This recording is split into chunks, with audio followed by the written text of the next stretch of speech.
sometimes there is a delay. Okay, I think we are live now. All right. Hey, guys, welcome everyone to today's show. And today we have a very exciting topic.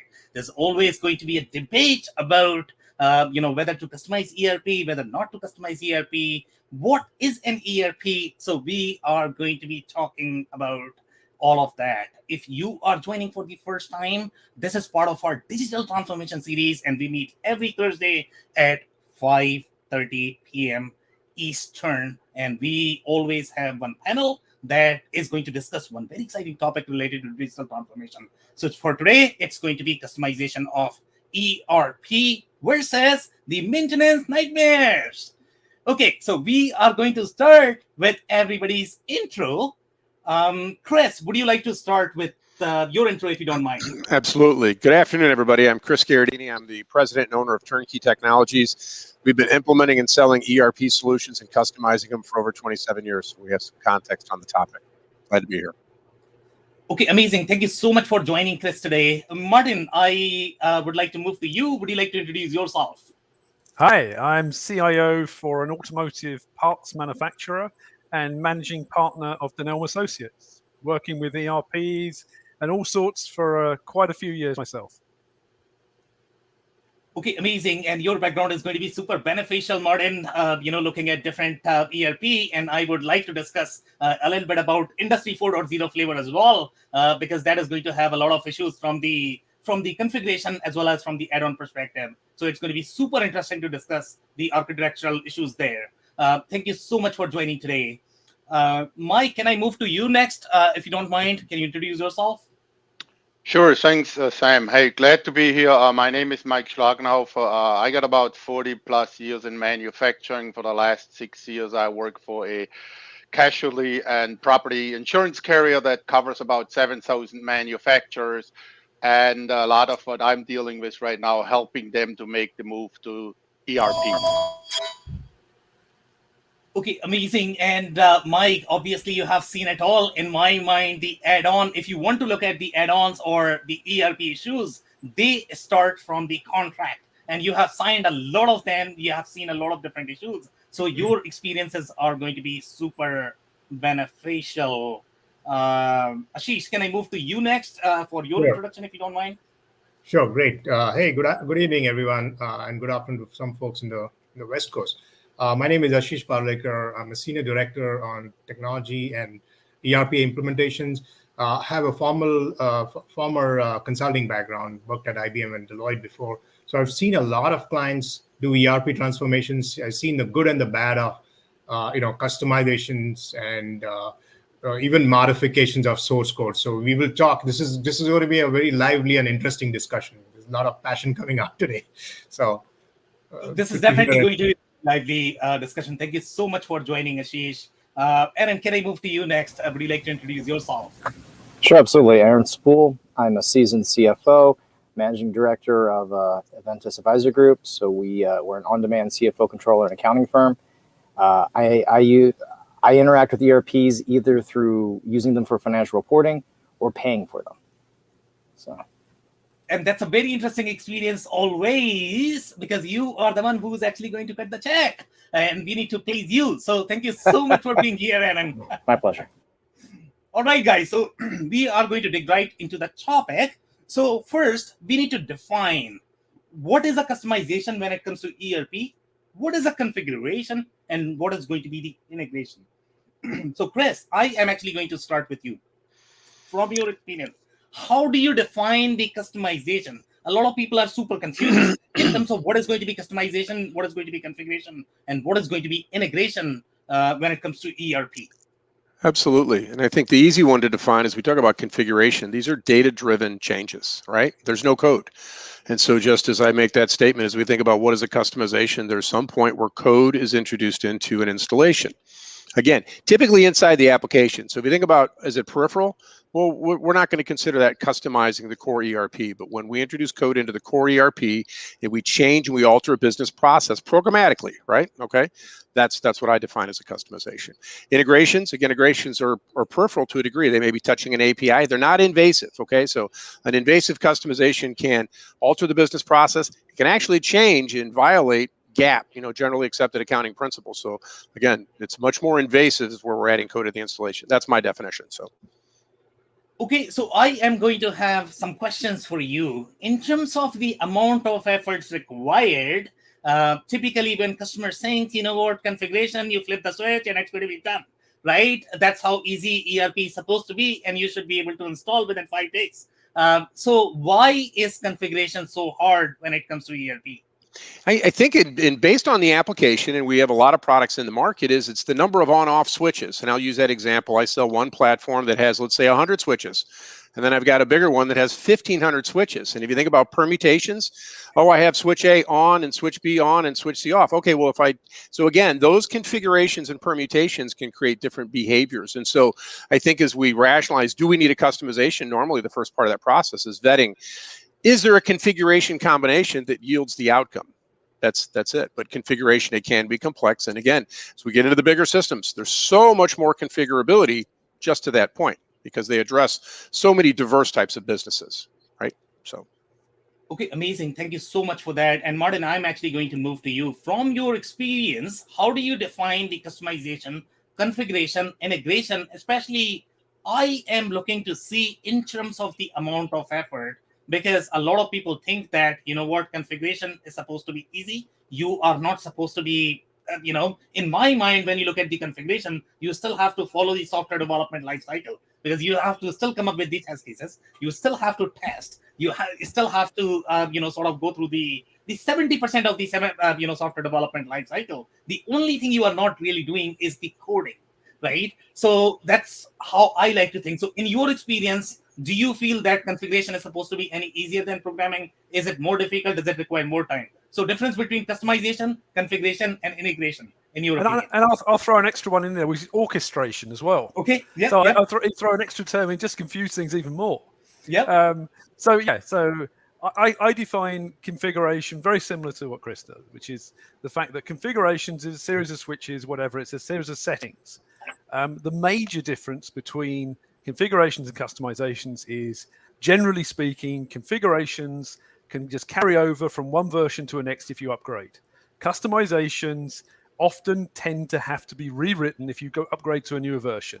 So therefore, the pain and the cost multiplies up because of that. And if you think about it, if let's say you spend $50,000 writing some customizations for something in your ERP, let's say you upgrade once a year.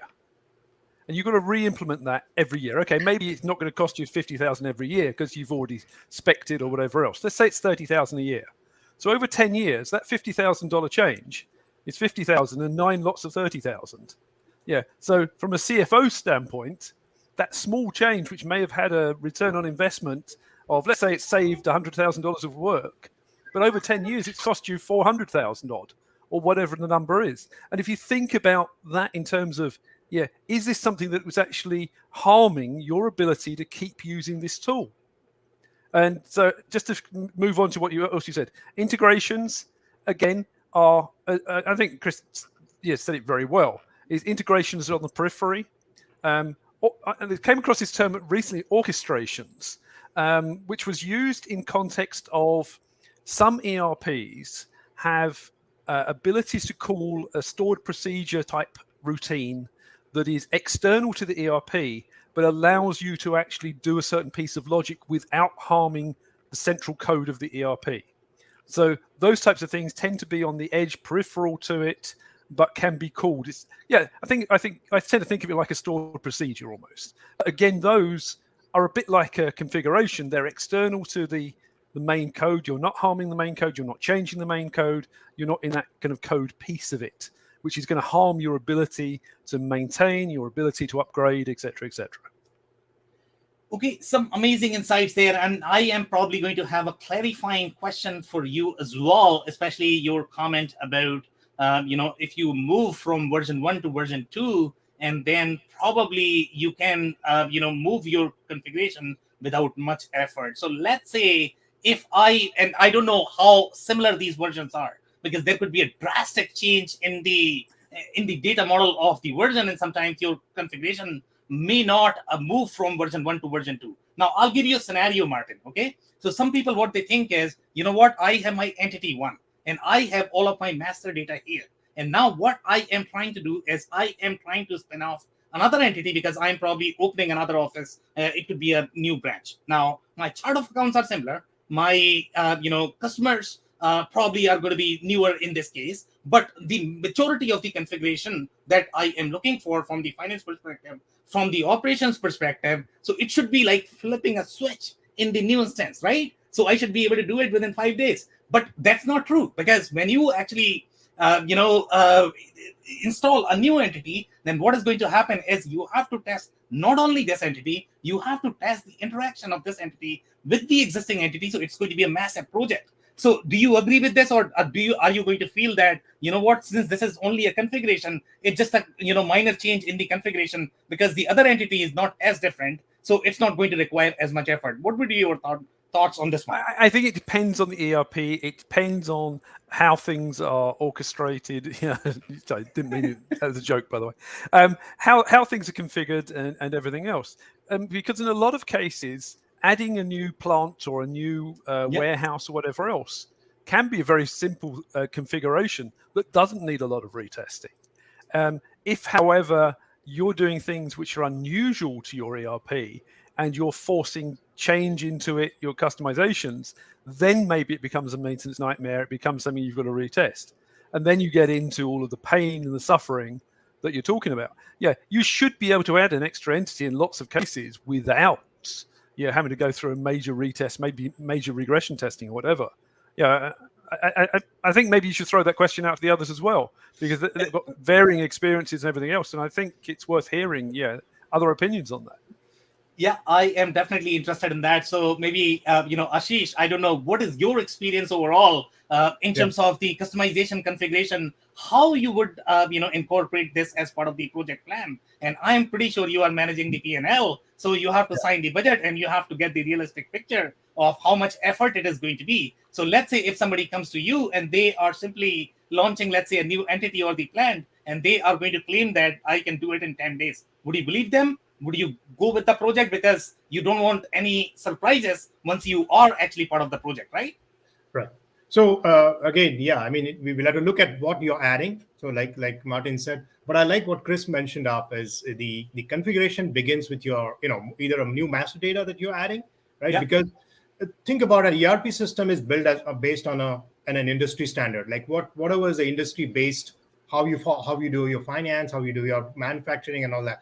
It doesn't know how we do our business in our own. So when I say we, it's a company buying and implementing an ERP, right? So that configuration part is taking a standard software and configuring it to meet your business needs, right? How your plans are handled, how your chart of account is done, so that's part of the configuration.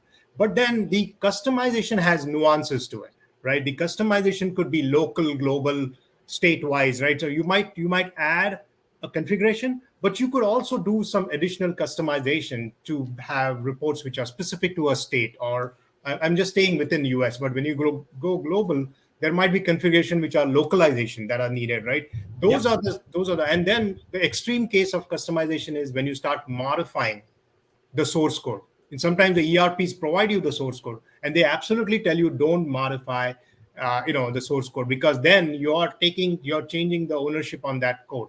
Now you'll have to, every time, like Martin said, when there is a new upgrade comes in, the configurations get carried over without any issues. You do have to do testing whenever new things change. If it's your critical, transactions of a line of business transactions, you have to do a regression testing to make sure they don't break, right? So that you will do, right? That's one extra work of testing.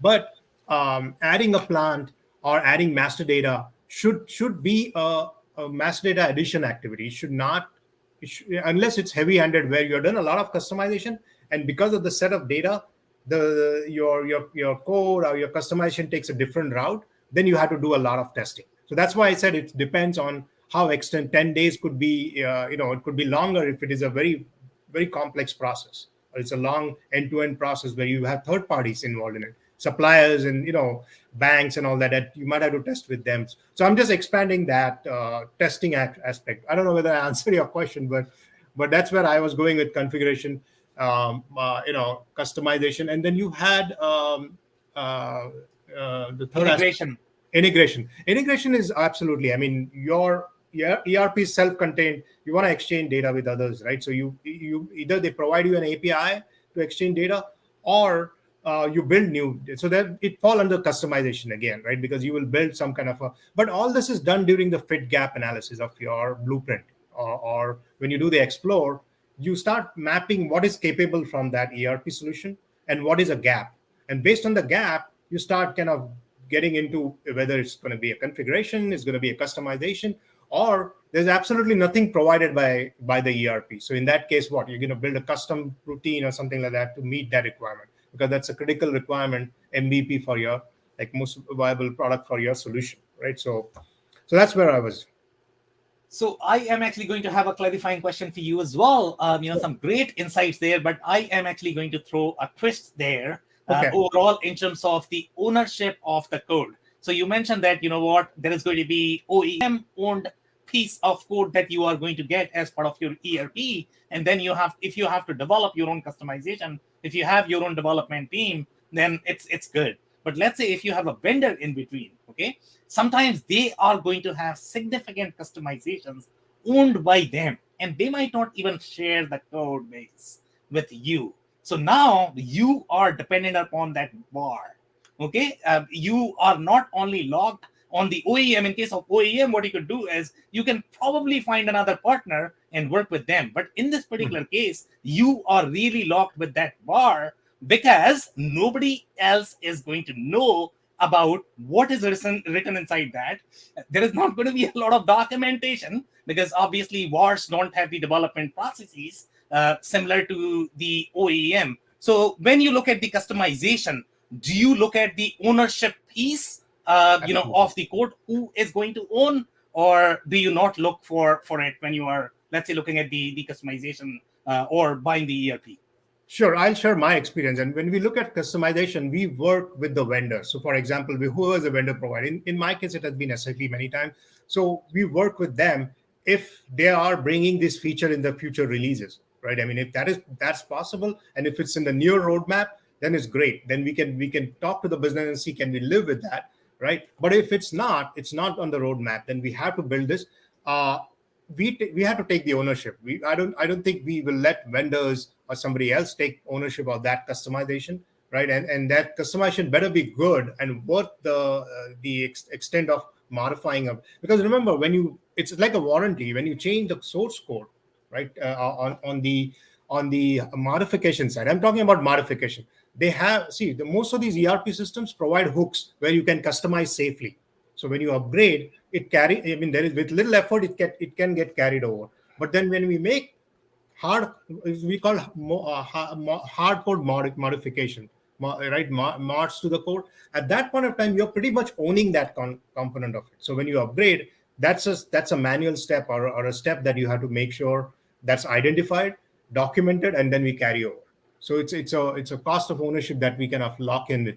And that's why it goes to almost the leadership level when you are doing a core mod on a big ERP implementation. So if you are saying that my specific operational, manufacturing operation is not that functionality is not provided by an ERP, and we need to do this core mod, because we always did that, because we had our own homegrown system, and we were able to do all that capability there. But now it's not there. That's a gap. To fill that gap, we are doing a core mod. So we are getting leadership approval. It's a key design decision that is taken, right? So there are a lot of those, everybody's covering their back in that case, and then it's avoided in most cases. If we can work through workarounds, viable workarounds, that's where we look for options. Okay, some amazing insights there. So now I'm actually going to move to Mike. And since Mike has actually looked at a lot of different contracts, and especially when you look at the SMB manufacturing space, obviously they are not going to be as sophisticated as, Ashish's team is, because typically he's working with the enterprise clients. Now, if you look at the ERP systems, especially in the SMB space, the majority of them are going to have, let's say, 80% of the functionality, 20% last mile functionality is not going to be there. That 20% last mile functionality is typically owned by the consulting company that is installing the ERP, and typically they own the right for that code. They are not going to share the rights of that code because it is their IP. it is their product. So from your experience, Mike, have you found any surprises with respect to ownership of the add-on, and when you are working with the customization? Because when you are going to customize, even though you are going to own the customized code, if the issue is going to be because of that piece that is sitting in between, you'll not be able to fix that, because your OEM is going to say, you know what, that's not my piece. I'm not part of it. Okay, the bar is going to say, you know what, I am not, that's my piece. But again, I don't know if the issue is going to be because of that. So there's going to be a lot of vendor conflict. So in your experience, have you experienced similar scenarios with respect to customization of the ERP, and what have you seen in terms of the best practices?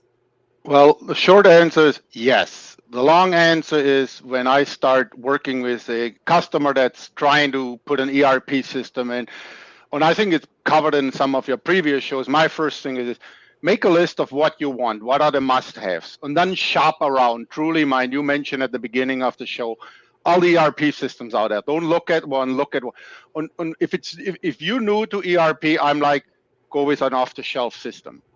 And then play with the system, use the system for a long time before you customize, because people don't really understand it, what they're going to get into. They're going to start customizing. That's what a lot of times happen on, well, we thought we're going to be done in 6 months, and 3 years later, we're still implementing, because as they implement, they're like, oh, I want this, I want that, I want this. They don't understand. I think Chris and Martin explained this. You got customization, integration, right? Or now you got a new vendor coming on, or you got a new customer coming on, and they get overwhelmed by the system, and they say it's the ERP system's fault. And my answer to them is, let's go with a system off the shelf. You might not get the world, but you get 80%.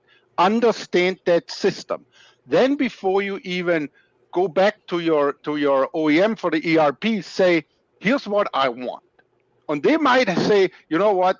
Again, we don't have the world over here, but we can cover 80% of that. Go with that, because you got to realize the manufacturers, they're good at making widgets. They're not good at dealing at this code and at the sourcing, at the program. So they see something, they want it, they want a quick fix, and they didn't think the problem through. So my thing is always stop, drop, and roll. Go back to your original OEM, to your ERP supplier. Ask them what their capabilities are, because they can come in and say, Chris used a good example. You don't need the 100 switches or 1,500 switches, I think Chris said. Let's turn 8 on. Let's play with the 8 switches. Are they perfect for you after you? Yes. Let's tweak switch number 7. Then we turn 10 more switches. People don't understand. ERP systems are easy when you work with them, when you have the experience, they are hard for manufacturers to understand. I think Anish says, you have 50 departments. You got accounting, you got manufacturing, you got materials, you got engineering, you got design, you got sales, right? They all want something different. And if you start going out there and listening to all of them, I think you do more damage to your ERP system. And your OEM's going to give you what you want, but it's going to cost you. And who's maintaining that? And how do you update it? I think Martin says, so in 2 years, I'm going to pay another $50,000 because we're moving along. We're moving this. So I don't know if I covered your question. To people that get their feet wet in the ERP system and moving into the ERP, guys, there's a lot of good systems out there. Bring those people in, work with them, understand what they offer, and then ask those questions. So if I want to add a new vendor, if I add a facility, if I do need to customize, I think if you go in a different country, there might be different tax reporting structures, different whatever else you need. Ask them what they do for you. And a lot of them guys, that's not their first rodeo. They say, hey, we got this package here. We can move that in. We don't need to create a true customization for Sam. We can use a customization from somebody else because we've done that 150 times. So I don't know. Does that answer your question, Sam? Yeah, so it definitely does. I mean, that's a great insight, but I'm going to have one clarifying question for you as well. So as you know, in this episode, I am typically trying to act the manufacturing executive who is trying to buy an ERP system, right? So let's say if I'm going through the sales process, and as you know, how the sales process typically is in case of an ERP, it's going to have some sort of demo, then it's going to have some sort of negotiation. During the demo phase, you are looking at 5 different systems. Now, when you are going to look at system number 1 and system number 2, system number 1 could be completely owned by OEM. The system number 2 that you have could have 20% of the customization. some of the fields that you are going to have on your sales orders may be owned by the consultant who is actually selling. So now, as a manufacturing executive, how do I understand who is owning which piece of the code, what is part of the customization, and what is part of the original ERP? I cannot tell this unless, number one, I look at the contract. Number two, I have expertise with these systems. So what is your recommendation? Let's say if I'm going through the standard process, I will never know which system am I buying. Am I buying the system completely owned by OEM? Even if you ask those questions, sometimes there are always going to be brush offs, right, in the sales process. So you would not know, who's owning which piece of code. So what would be your recommendation to an executive like me who's trying to procure these systems? Well, that's a really good question, because like I said before, there is a lot behind there that people don't understand. They want the system that gives them the data, gives them the forecast, gives them all those nice fancy things, saves them, but they don't understand the nuts and bolts. So I would go back to the OEM and really sit down and ask that question that you said. So I'm buying this system, I want to modify it. Am I going to you, or do I need to go back to the guy that hooked me up with you? That's the question, man. It's plain simple. Because when you look at ERP contracts, you have to have 3 law degrees to understand what's in there. But I think most times when you get them, man, those ERP companies are very reputable. You put them on the table and you ask them that question, just like you asked me. How do you know?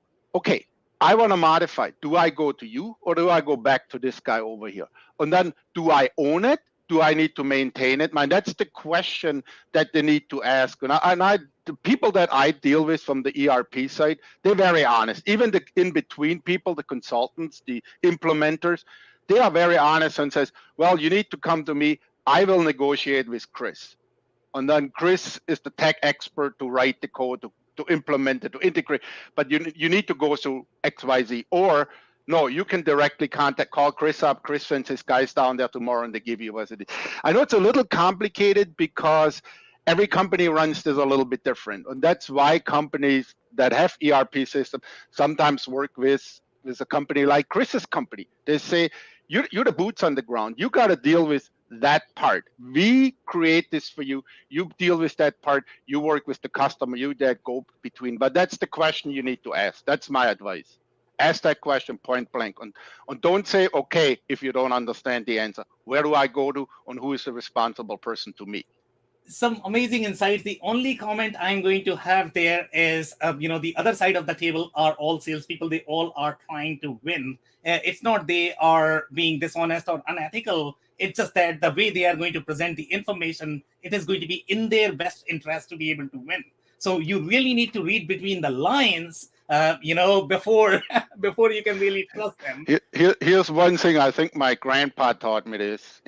He bought horses way back in the 1900s.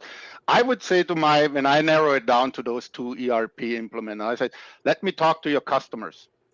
That clears that sales pitch out. And I agree with you. Salespeople are not dishonest. They just, hey, this is my product. I believe it's the best. Let me talk to your customer. And then the question to that customer, when you wanted the customization, how was that?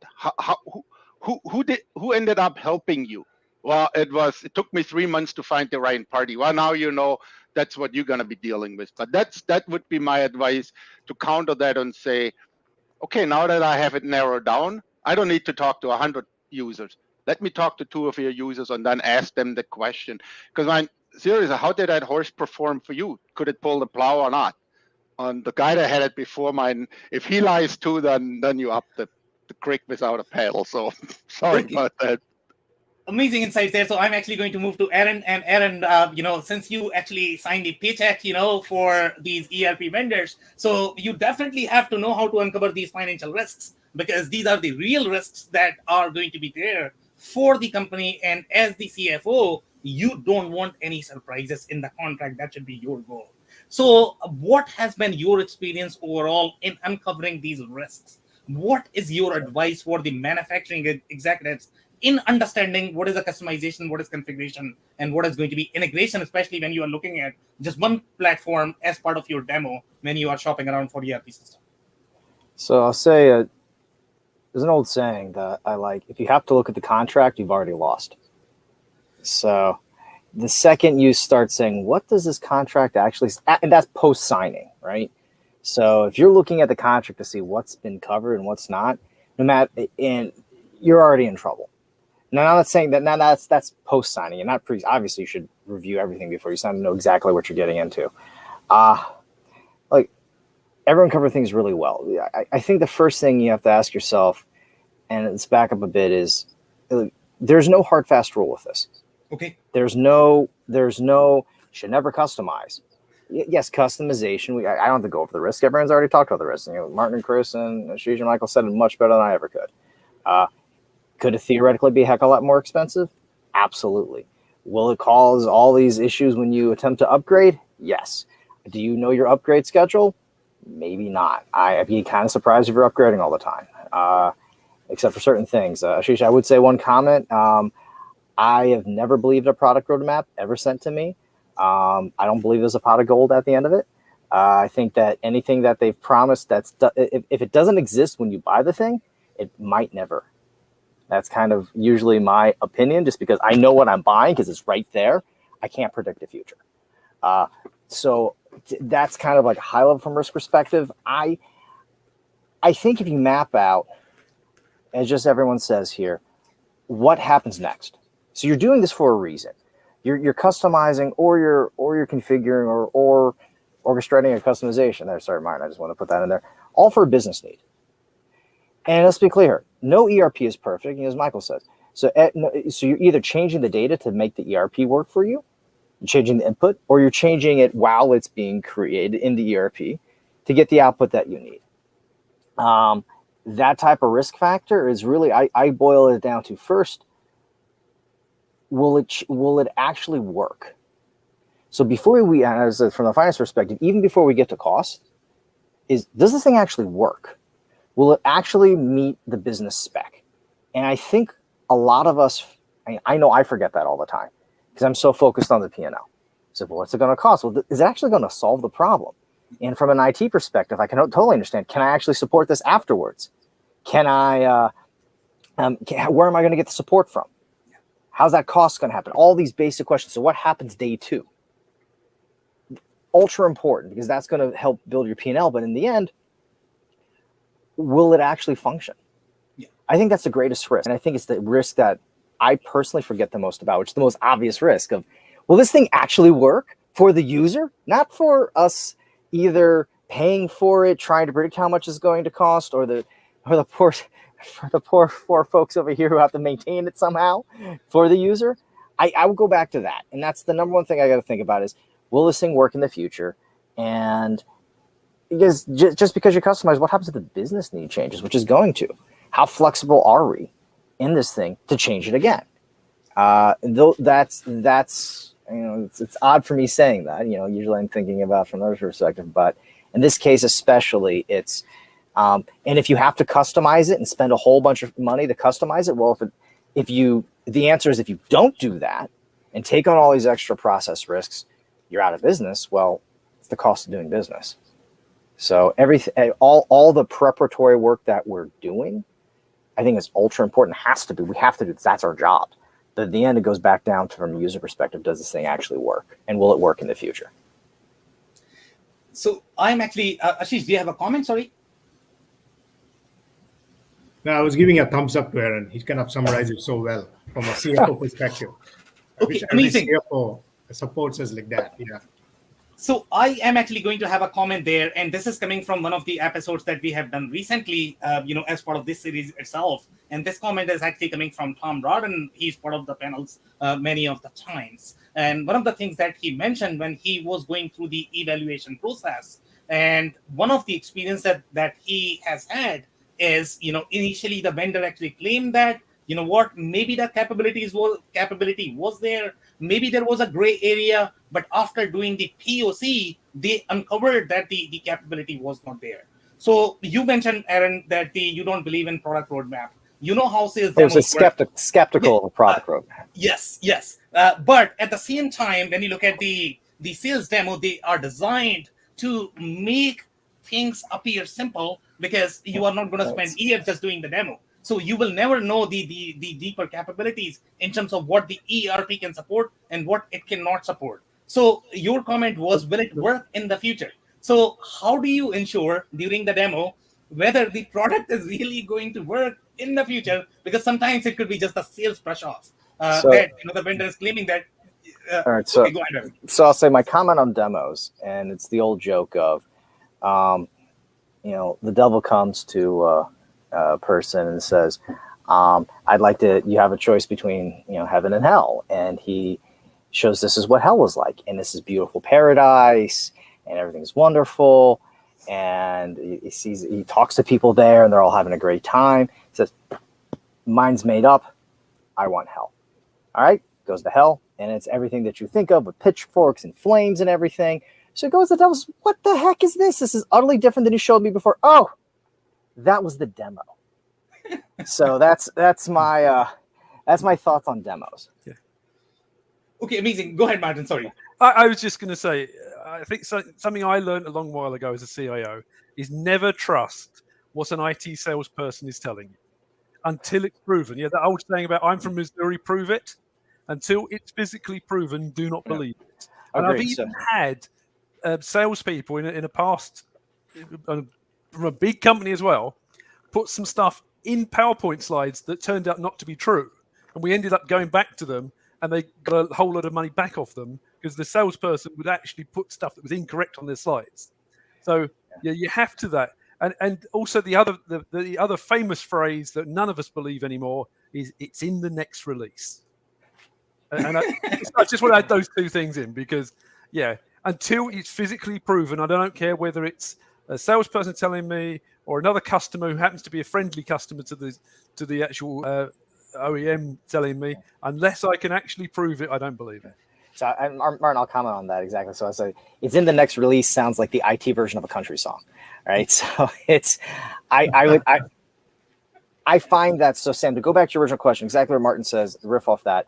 How do you know this stuff actually works? I think the only way is you have users with really the scars, the actual experience, and saying all those different, show me how it does. And specifically, or you spin this thing up, show me how it does X.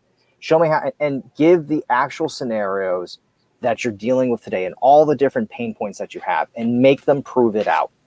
And in any point in time in which they can't prove it or, oh, well, I have to load this. And if it loads too quickly, automatically be suspicious.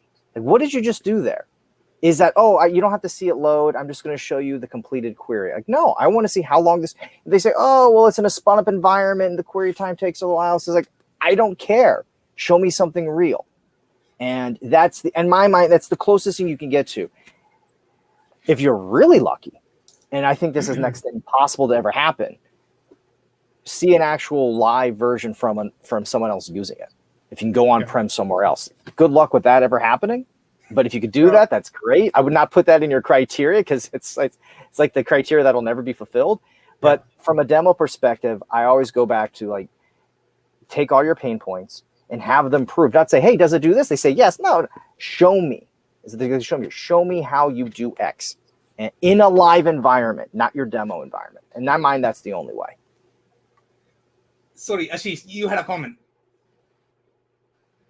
Yeah, I was going to say yes. If the investment is significant, right, in that ERP, or you're getting into a new complex area which is new, right? It's been around GA for a year or something.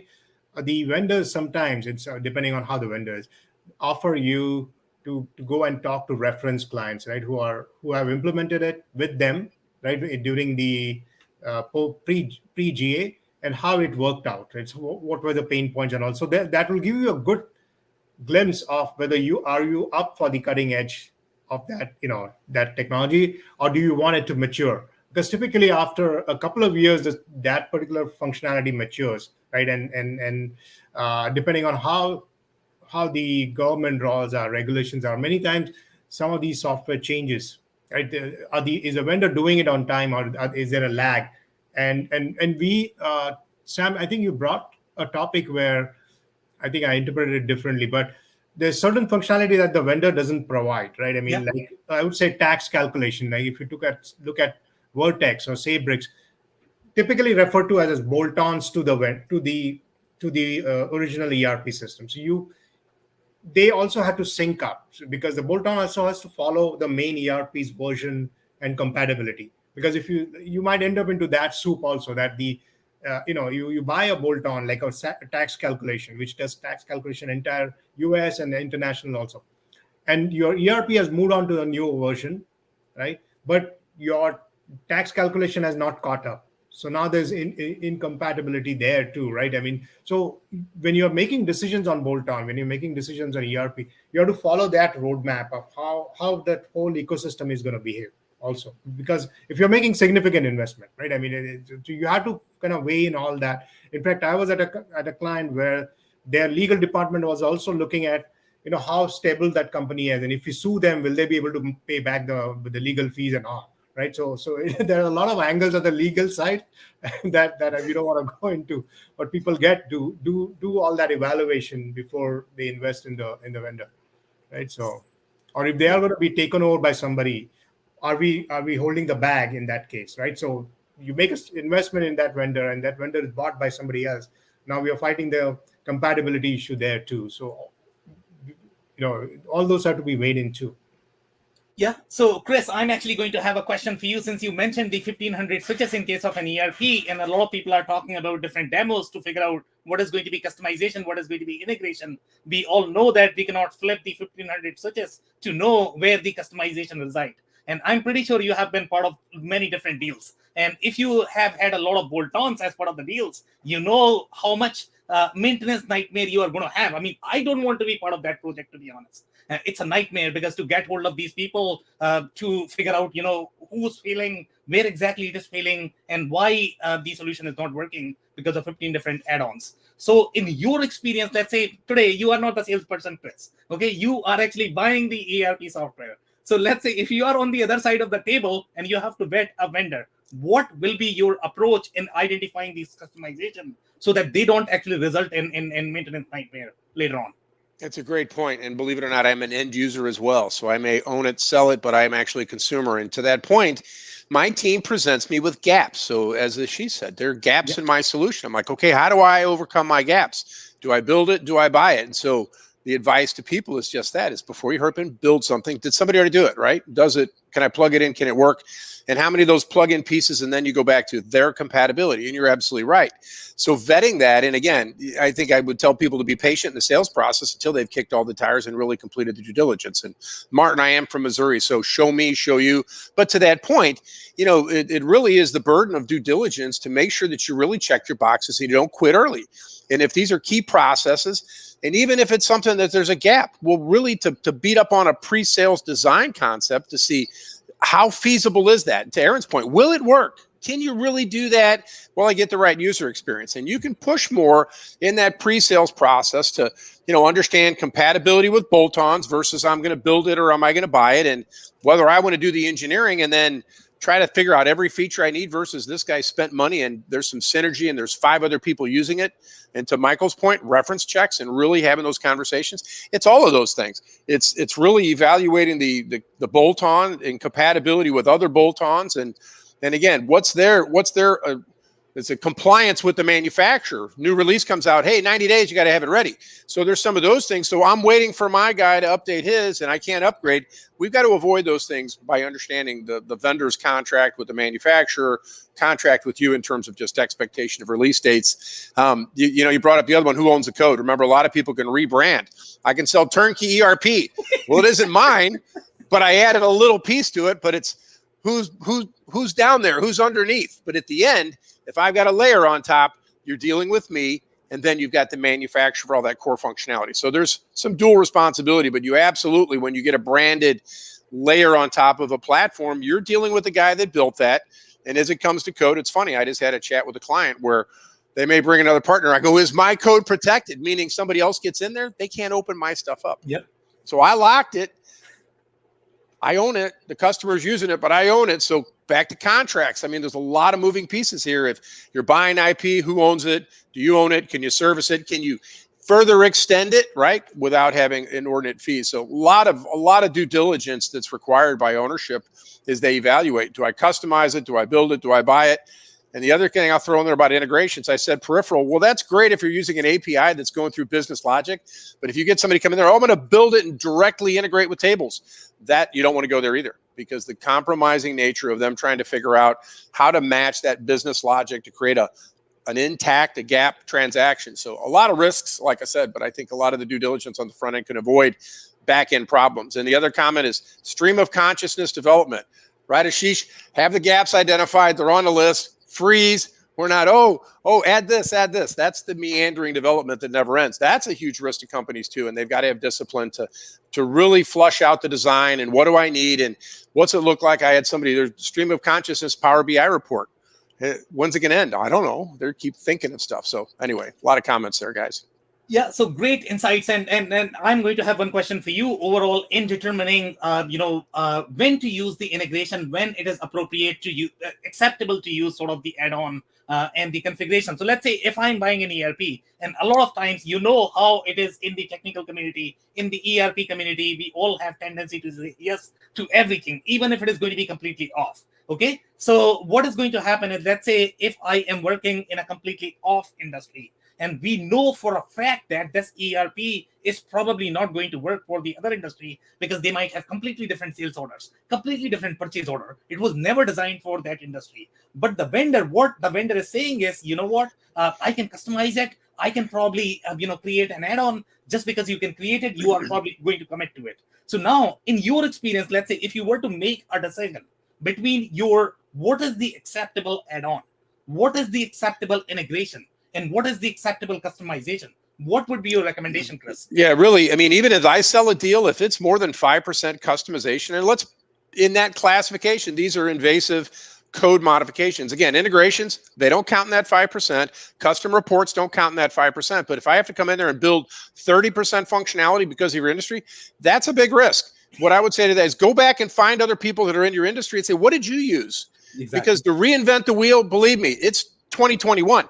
Back in the 80s, there was nothing. 90s, a little more. But now there's been so many cycles of ERP evolution. I've got to believe that for most of those industry requirements, that somebody's out there already crossed that territory, and a business is going to benefit because they've gone through that and they've thought of things that you haven't thought of. And that's where that stream, I forgot about that.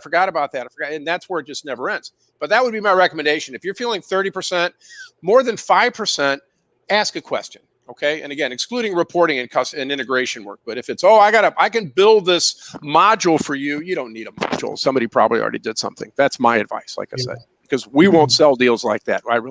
We don't want that kind of work. So you are a good guy, Chris, but I can almost guarantee that not everybody is going to be as good. So, and by the way, not even if they are good, they might not be as skilled. A skill is very important. You really need to know what you are doing, to be honest. In the ERP community, it's not that everybody is going to be the same. One more comment. If you get that, tell me what I need. Tell me what you need. Tell me what I need. Tell me what you need. You don't have anybody that can add value. So again, a lot of developers, sure, I can do that. What do you need? That's a sure warning sign right there. If I walk and say, I know what you need, let me show you. Okay, you're an expert. That's a big difference that can help you in the front end of the process too. Okay, amazing. So Martin, I'm actually going to ask you the same question. And one of the things, if you want to know the percentages that Chris just mentioned, that you have to know whether you are doing 5% versus 30%. One of the things that you have to know is who is really owning the code and what are the customizations as part of your ERP. If you don't know that, how are you going to figure out how much you have to build? How much gap analysis do you have to do to figure out, what level of customization is going to be there? So in your experience, what is the acceptable level of customization? How are you going to identify the acceptable level of customization, configuration, and the integration? Well, I think you have to start with the acceptable level being 0. And you have to start there. And I think it was said earlier on, play with it first, use it for a while if you can. Michael said that it's easier said than done. I've had the overall owner of the very large company and the general manager of the company, one of his companies, with an ERP we were putting in from scratch, say, yep, we're committing, we're not having any customizations. Yep, customizations are bad. And the owner actually saying, yeah, they can come to me to get approval for any customizations. That lasted about 5 minutes, even though reinforcement or whatever else. But we have to do it because we do business this way or whatever else. And I think all of those pieces are They happen every single time. I see Mike smiling. I see Aaron smiling, and I see Ashley smiling because it happens every single time. You go in, you get authority at the highest possible level to say we will not have customizations because they are bad. They're going to cost you an arm and a leg, and it's going to kill you forevermore. And the trouble is that they all want to carry on doing business the same way, and the same way they've always done it. They don't want to change. And you have to really push back on them hard to say, why are we different? Yeah, what difference does it make to the bottom line, the fact that we do it that way, whereas everybody else seems to do it differently, and that's the way the ERP is set up. Yeah, and I think we've talked before, Sam, and I've argued a lot of times as a CIO, I spend more of my time doing change management than I do doing technology-related stuff, because this is a pure people and process type issue. Yeah. Why on earth do you have to do it that way? It doesn't make any difference. It's not adding dollars to your bottom line. Yeah, if you can prove to me that is adding your dollars, millions of dollars, or whatever else to the bottom line, then I'll consider it as a customization. If you cannot, then why on earth are we doing it? And it can't be because we've always done it that way. Okay, amazing. Thank you. So, okay, go ahead, Mark. Sorry, Mike, you have a comment? I just want to second what Martin says. It's the most expensive words in manufacturers. We always done it this way. On Chris said that too.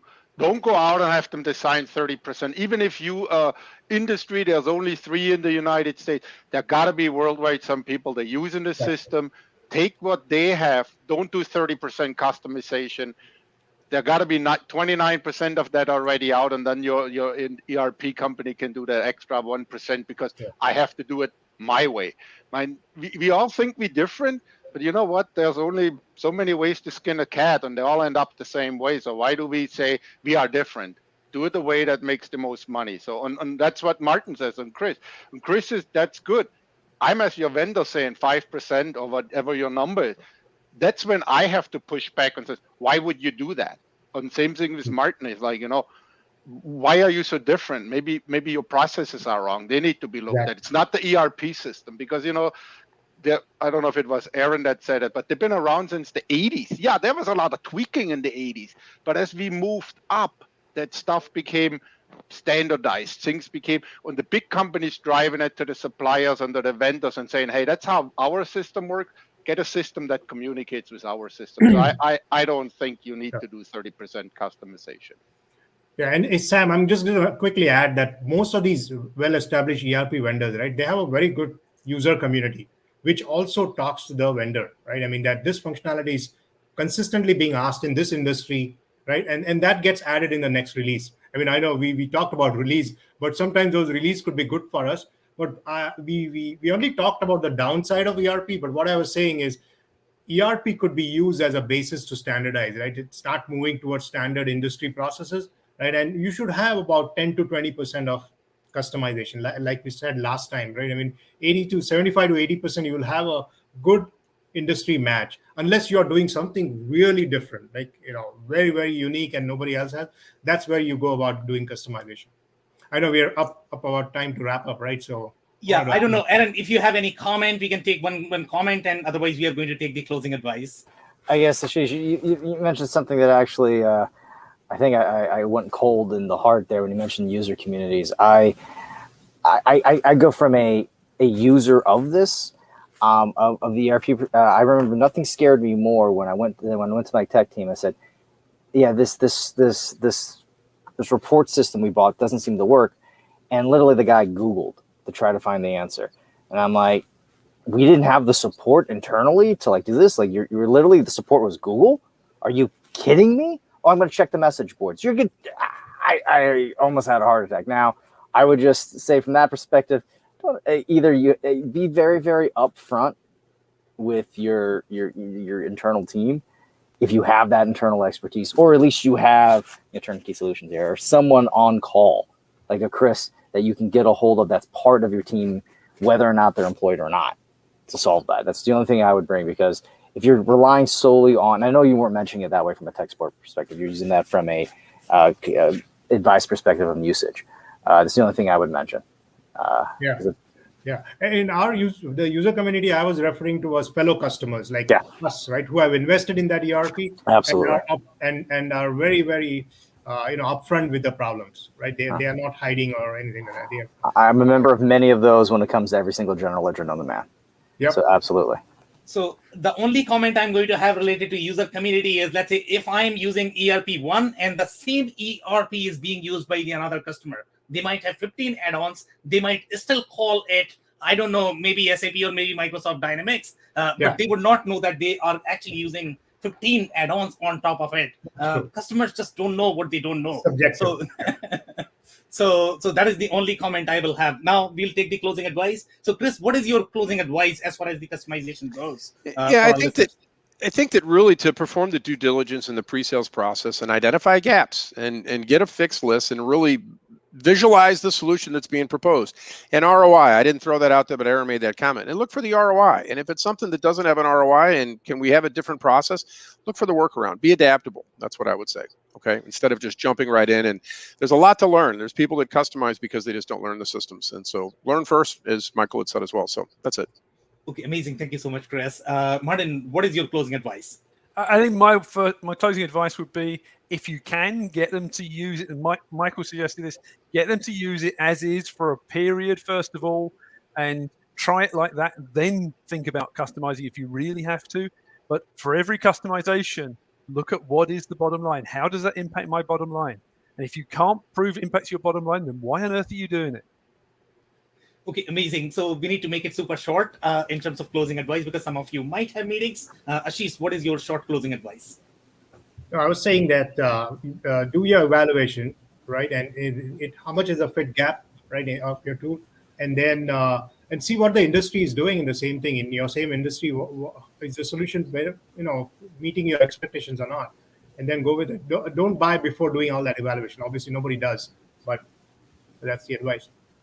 Okay, amazing. Thank you so much, Ashish. Mike, what is your short closing advice? Well, like I said before, businesses are alike. Even if we think our widget is different, there gotta be something out there. Start with something that is common, that is out there. Use it. I think Martin just said that, to use it. Then get your group, your internal group back. Get your vendor back and says, okay, this question comes up, this change, this customization comes up. Can you do it?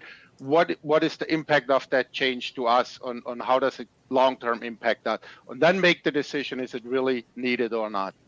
Okay, amazing. Thank you so much. Aaron, what is your short closing advice, please? So I'd say customizations need to be wary. So have a very strict and robust gatekeeping process per customization. Therefore, you don't have to say no to them, but you have to have a good gatekeeping process. I agree. I completely agree. So thank you so much, guys, for joining. And if you joined for the first time, this was part of our digital transformation series. We meet every Thursday at 5:30 p.m. Eastern, and we discuss one topic related to digital transformation. And we are going to have very exciting topic next week. So don't miss next week's show. On that note, I want to thank you, everybody, for your time. Thanks, everybody. Thanks, guys. Have a great evening. Thank you all. Good to see you guys again. Bye-bye.